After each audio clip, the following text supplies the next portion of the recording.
जय जगन्नाथ। ओडिशार सबू भाइयों भौणी मानको मोर नमस्कार एवं जुहार। ओडिशार मोर सबू परिवारजन मां मौसी भाई भौणी जूब साथी मानकू शुभेच्छा ओ अभिनंदन। 5 दिन पहले मुझे दिल्ली में उड़ीसा पर्व इस शानदार समारोह में शामिल होने का अवसर मिला था और बहुत बढ़िया मसाले वाली चाय भी पी थी।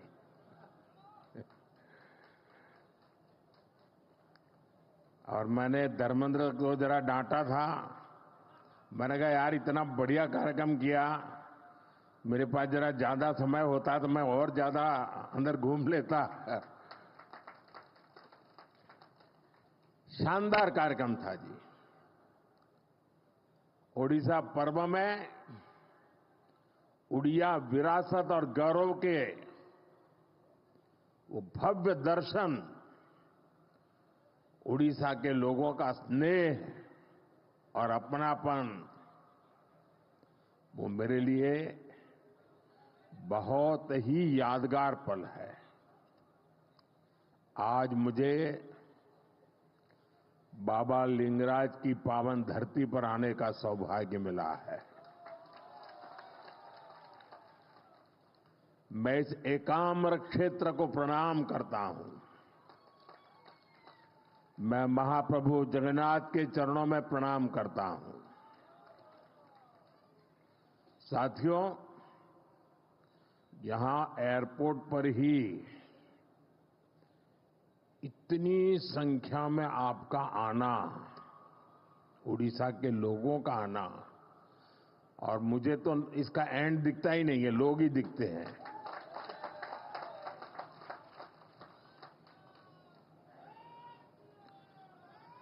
आपके इस प्यार के लिए मैं आपका बहुत आभारी हूं। और मैं देख रहा हूं कि एक उमंग, ऊर्जा आपके चेहरों पर, खुशी, चमक मैं देख भी रहा हूं, मैं अनुभव कर रहा हूं। और ये चमक बता रही है कि महाराष्ट्र चुनाव के नतीजों ने, हरियाणा के चुनाव के नतीजों ने, और इन दिनों देश भर में जो उपचुनाव हुए उससे जो नतीजे आए हैं, पूरे देश में कैसा विश्वास भर दिया है, ये मैं आपके आंखों में देख रहा हूं। अब देखिए, उड़ीसा ने शुरुआत की, फिर हरियाणा, फिर महाराष्ट्र, और यही तो भाजपा की विशेषता है। और यही हमारे कार्यकर्ताओं का सामर्थ्य है, हमारी पार्टी के कार्यकर्ताओं का सामर्थ्य है। विपक्षी दल बीजेपी सरकार के खिलाफ सुबह शाम अपप्रचार करते रहते हैं, लेकिन जनता बीजेपी सरकार के कामों को देखकर उन्हें आशीर्वाद देने खुद मैदान में दौड़ पड़ती है। आप याद करिए, चुनाव से कुछ महीने पहले तक बड़े बड़े पॉलिटिकल एक्सपर्ट्स ओडिशा में बीजेपी को पूरी तरह से खारिज कर रहे थे। ये लोग कह रहे थे कि उड़ीसा में बीजेपी इतनी बड़ी ताकत बन ही नहीं सकती कि वो अपने आप अपने बलबूते पर सरकार बना ले। लेकिन जब परिणाम आए तो सारे के सारे अपने आप को बड़ा तीसमार का मानते थे। वो लोग हैरान हो गए, क्योंकि उड़ीसा के लोगों ने भाजपा की केंद्र सरकार के कामों को और दिल्ली में बैठते हुए भी उड़ीसा के लोगों के साथ जो अपनापन का नाता, सुख दुख का साथ, ये 10 साल में उड़ीसा के गांव गांव, घर घर ये बात पहुंच चुकी थी। जब राज्य में हमारी सरकार भी नहीं थी, हमारी योजनाओं के नाम भी बदल दिए जाते थे,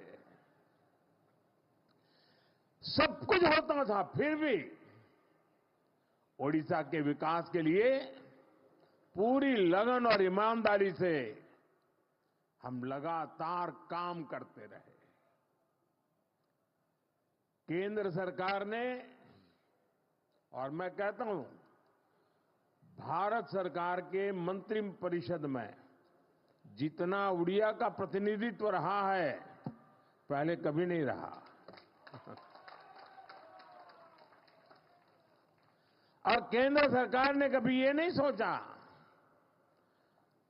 कि यहां पर जो सरकार है वो हमारे साथ है, नहीं है, कार्यकर्ताओं को अच्छा लग रहा है, बुरा लगता है, हम वो नहीं सोचते थे।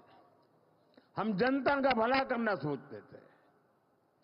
और हमने उड़ीसा को केंद्र से मिलने वाले बजट को 3 गुना किया था। हमने उड़ीसा के लिए नई नई योजनाएं बन चलाई, यहां वर्ग हर समाज की समान भाव से सेवा की।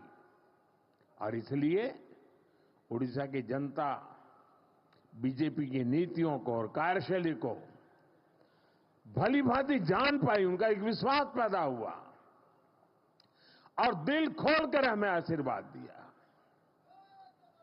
मैं तो इंटीरियर में जाता था, कभी मैं संकोच करता था, अरे मेरे हिंदी भाषा में मैं बात कैसे पहुंचाऊंगा, लेकिन मैं देख रहा था कि भाषा भी कभी रुकावट नहीं बनी, भाव इतने मजबूत थे जो भाषा से भी ऊपर सवार हो जाते थे। साथियों, मुझे पहले सीएम के रूप में गुजरात की सेवा करने का मौका मिला, फिर पीएम के रूप में देश की जनता का सेवा करने का मौका मिला, और आप सबने, देशवासियों ने तीसरी बार एक सरकार बनाई।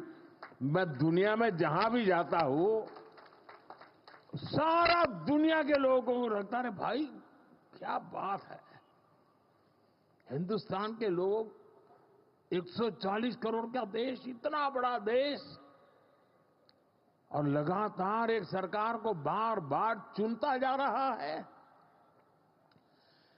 हम 14 में आए, 19 में आए, उससे दुनिया में जितना प्रभाव था 24 में उससे अनेक गुना ज्यादा हो गया है।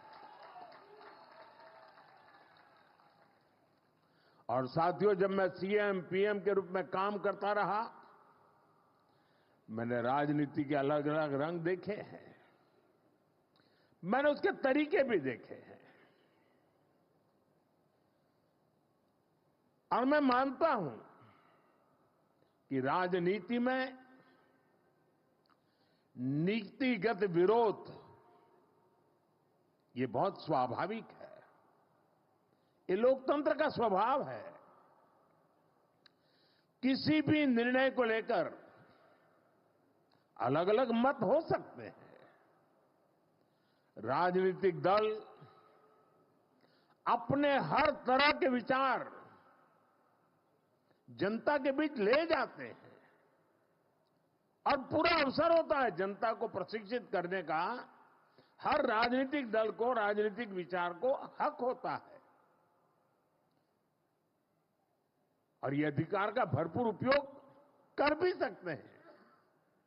राजनीतिक दल अपनी बात जनता के बीच पहुंचाने के लिए, जनता को जागरूक करने के लिए आंदोलन भी करते रहते हैं।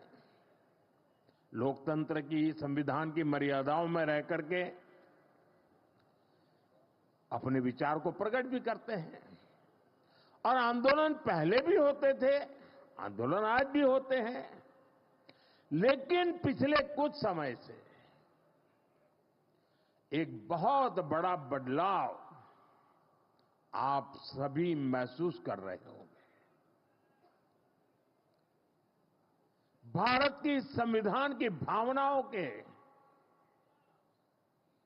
उसे कुचल दिया जाता है।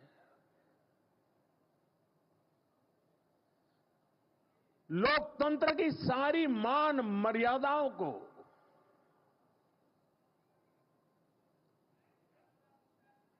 अस्वीकार किया जाता है। जो लोग सत्ता को अपना जन्मसिद्ध अधिकार समझते हैं, उनके पास केंद्र की सत्ता पिछले एक दशक से वो खो चुके हैं। अब पहले दिन से देश की जनता किसी और को आशीर्वाद दे, इसका गुस्सा जनता के ऊपर भी है। इस स्थिति ने उनके अंदर इतना गुस्सा भर दिया है कि वो देश के खिलाफ साजिश करने में जुटे हैं।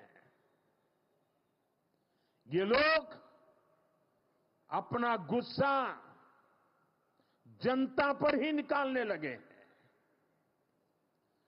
देश को गलत दिशा में ले जाने के लिए उन्होंने लोगों को गुमराह करना शुरू कर दिया है।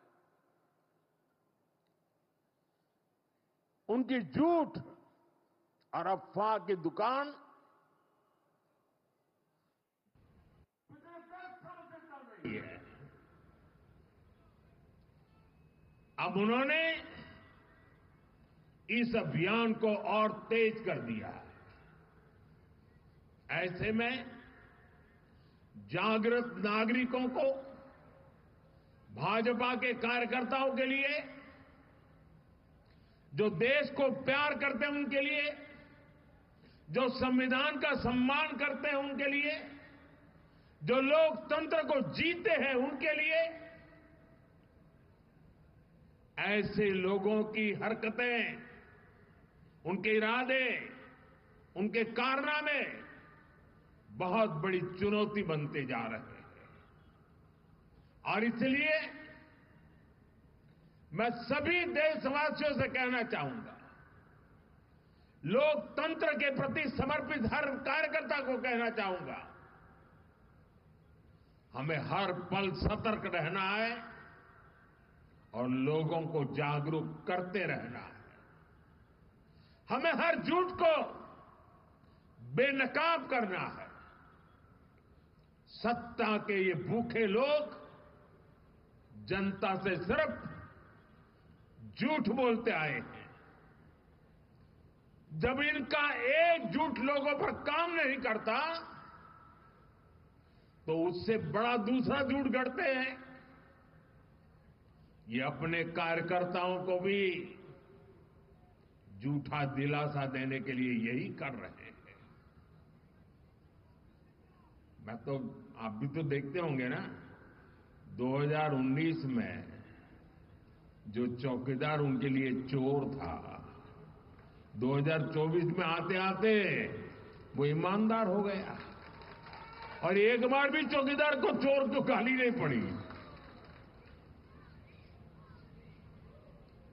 इनका मकसद सिर्फ यही है कि किसी तरह देश की जनता को गुमराह करके सत्ता पर उनका कब्जा हो, ताकि देश आजाद हुआ तब से आज तक जो लूट चलाने वाला गिरोह है, अलग अलग नकाब पहन करके निकला हुआ एक गिरोह है, उसको देश की जनता को लूटने का एक मौका मिल जाए। साथियों, आज केंद्र की भाजपा सरकार उड़ीसा के गौरव को, उड़ीसा को बड़ी प्राथमिकता दे रही है।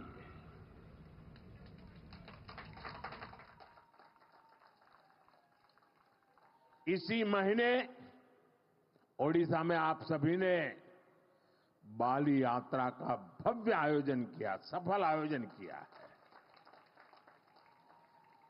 और अभी मैं यहां डीजीपी कॉन्फ्रेंस में हिस्सा लेने आया हूं। और आप में से बहुत लोगों को आश्चर्य, यहां के मीडिया के लोगों को भी आश्चर्य होगा। हमारे देश में लगभग 125 साल से ये डीजीपी कॉन्फ्रेंस चल रहा है, हर वर्ष हो रहा है। 125 साल से, अंग्रेजों के जमाने से चल रहा है। 125 साल से डीजीपी कॉन्फ्रेंस चल रहा है, उड़ीसा में पहली बार हो रहा है। देश भर के इस क्षेत्र के जो प्रमुख लोग हैं, वो 2 दिन यहां बैठ करके महाप्रभु जी की इस पवित्र धरती से प्रेरणा लेकर के अपने अपने क्षेत्र में जाने वाले हैं।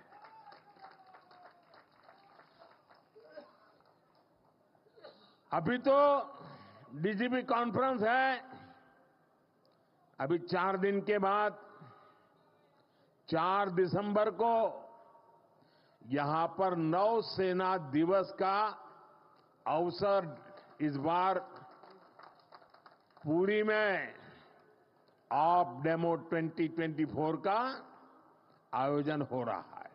ये भी अपना अपना बहुत बड़ा अवसर होता है। वो भी पुरी के ब्लू फ्लैग बीच पर नौसेना का अपने सामर्थ्य का प्रदर्शन करेगी। इसका मतलब कि पूरा उड़ीसा वैश्विक नजरों की केंद्र में आने वाला है। और फिर 1 महीने के भीतर भीतर 2025 में जनवरी महीने में ही 8 से 10 जनवरी भुवनेश्वर में प्रवासी भारतीय दिवस का बहुत बड़ा आयोजन है। विश्व भर के लोग आने वाले हैं। दुनिया भर के लोगों का आपको स्वागत करने का अवसर मिलने वाला है। और यहां लोग जो भावनाएं लेकर के जाएंगे, पहले G20 में अलग प्रकार के लोग आए थे। ये हमारे देश के ही लोग हैं जो कई वर्षों से विदेशों में रहते हैं, वो सब आ रहे हैं।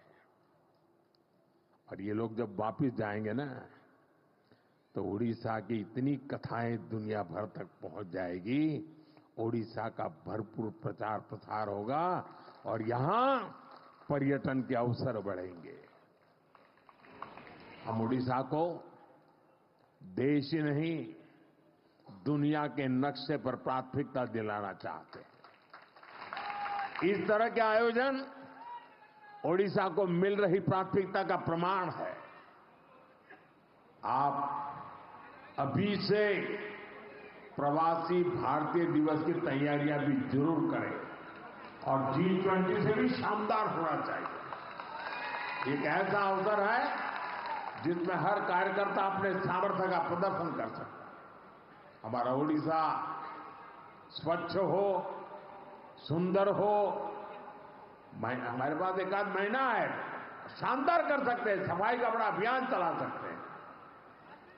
यहां की संस्कृति से लोग परिचित हो, इसके जन भागीदारी से करना है। उड़ीसा के हर नागरिक को लगना चाहिए दुनिया के मेहमान मेरे घर आ रहे हैं, ये भाव आना चाहिए। हम और आप मिलकर के उड़ीसा के गौरव को बढ़ाएंगे। साथियों, उड़ीसा में डबल इंजन की सरकार बनने के बाद यहां हर सेक्टर में विकास ने नई गति पकड़ ली है। उड़ीसा में एक साथ हजारों करोड़ की इंफ्रास्ट्रक्चर परियोजनाओं पर काम शुरू हुआ है। सरकार की कल्याणकारी योजनाओं का फायदा हर वर्ग को मिलना शुरू हुआ है। खेल हो, शिक्षा हो, पर्यटन हो, हर क्षेत्र में ओडिशा ने जो रफ्तार पकड़ी है वो अभूतपूर्व है। ओडिशा के शहरों में आधुनिक सुविधाएं, नई नई सुविधाएं जोड़ी जा रही है और राज्य की भाजपा सरकार यहां स्टार्टअप इकोसिस्टम डेवलप करने पर फोकस कर रही है। नौजवानों का उज्जवल भविष्य का शिलान्यास हो रहा है। राज्य की धरोहर को समृद्ध बनाने का अभियान भी तेज गति से चलाया जा रहा है। मिशन पूर्वोदय से भी उड़ीसा का विकास की नई रफ्तार पकड़ रहा है। जब इंफ्रास्ट्रक्चर बेहतर होगा तभी यहां की खनिज संपदा, यहां के समुद्री तट औद्योगिक अवसरों में बदलेंगे। साथियों, नए उद्योग प्रदेश में आए, इसके लिए सरकार द्वारा सही नीतियां और सही नीयत की भी जरूरत होती है और जो आज देश और दुनिया के लोग अनुभव कर रहे हैं भाजपा की सरकार बनने के कारण। और ये काम उत्कर्ष उत्कल अभियान के जरिए हो रहा है। उड़ीसा को नए निवेश के लिए तैयार किया जा रहा है। यहां नए उद्योग लगेंगे, नए अवसर बनेंगे, युवाओं को रोजगार मिलेगा। युवा बड़े बड़े अवसरों के लिए तैयार हो, उनके सामर्थ्य का सही इस्तेमाल हो, इसके लिए शिक्षा व्यवस्था में भी बड़े परिवर्तन की जरूरत है। इसलिए भाजपा की सरकार आते ही हमने राज्य में राष्ट्रीय शिक्षा नीति को पूरी तरह लागू किया। ओडिशा में स्कूलों के लिए पीएम श्री योजना और हायर एजुकेशन के लिए पीएम उषा योजना को भी लागू किया। भाइयों बहनों, एक और हम भविष्य निर्माण की दिशा में आगे बढ़ रहे हैं। दूसरी ओर उड़ीसा को जन कल्याणकारी योजनाओं का भी लाभ मिल रहा है। उड़ीसा के लाखों गरीब परिवारों को पक्का मकान देने का अभियान तेजी से आगे बढ़ रहा है। हर घर तक पानी पहुंचाने के लिए हमारी सरकार मिशन मोड में काम कर रही है। गरीबी के खिलाफ लड़ाई, गरीब के जीवन स्तर को बेहतर बनाने के प्रयास और पूरी ताकत से तेज किए गए। साथियों, उड़ीसा के लोग हमारी सरकार आने के बाद एक और बड़ा अंतर देख पा रहे हैं। हमारे मुख्यमंत्री मोहन चरण मांझी जी आज उड़ीसा के अलग अलग हिस्सों का दौरा कर रहे हैं। उड़ीसा को पहली बार गांवों में पता चलता है कि मुख्यमंत्री गांव में भी कभी आते हैं। जनता से जुड़ना और जनता के बीच जाकर उनकी समस्याओं को समझना, यही भाजपा की परंपरा है, भाजपा की संस्कृति। साथियों, बीजेपी की सरकारें इतनी सफल इसलिए होती है क्योंकि हमने इस देश की आधा आबादी महिलाएं, उनके विकास पर भी उतना ही तवज्जो दिया है, उतना ही महत्व दिया है। ओडिशा में भी हमारी सरकार बनते ही माताओं बहनों के लिए कई बड़े कदम उठाए गए हैं। माता सुभद्रा का आशीर्वाद लेकर हमने सुभद्रा योजना शुरू की। ये योजना महिला सशक्तिकरण की पहचान बनेगी। जब हमारी माताएं बहनें आर्थिक रूप से सशक्त होगी तो राज्य की अर्थव्यवस्था में उनका योगदान बढ़ेगा। मुझे खुशी है कि बीजेपी के प्रयासों से ओडिशा की आदिवासी बेटी द्रौपदी मुर्मू जी आज देश की राष्ट्रपति है। इससे पूरे देश के आदिवासी समाज का गौरव बढ़ा है। मुर्मू जी के देश के सर्वोच्च पद पर आसीन होने से हर वर्ग की बेटियों में आत्मविश्वास बढ़ा है। एक आदिवासी बेटी की यात्रा आने वाली कई पीढ़ियों तक प्रेरित करेगी।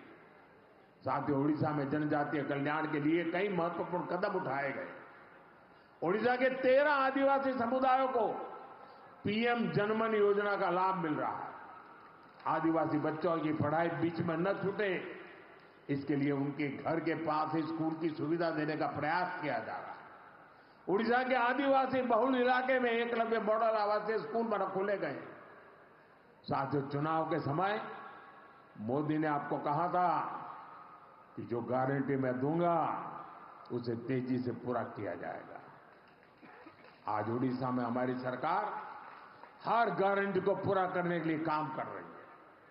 अब ओडिशा में धान की खरीदारी 3,100 रुपये प्रति क्विंटल में की जा रही है। इसके लिए राज्य सरकार के बजट में 5,000 करोड़ रुपए की व्यवस्था की गई। पिछले हफ्ते राज्य सरकार ने बरगढ़ जिले से बढ़ी हुई दर से धान खरीदना शुरू कर दिया। इसी तरह हम अपनी हर गारंटी को तेजी से पूरा कर रहे हैं। इसलिए मैं फिर कहूंगा, मोदी की गारंटी यानी गारंटी पूरी होने की गारंटी। साथियों, हम हमारे संकल्पों को पूरा करेंगे, विकसित ओडिशा के लिए काम करेंगे और मैं आपका उत्साह और उमंग देख रहा हूं। जो सपने लेकर के हम चले हैं उसके लिए मेहनत में कोई कमी नहीं करेंगे, रखेंगे। आप सब यहां आए, इसके लिए मैं एक बार फिर आप सबका आभार व्यक्त करता हूं।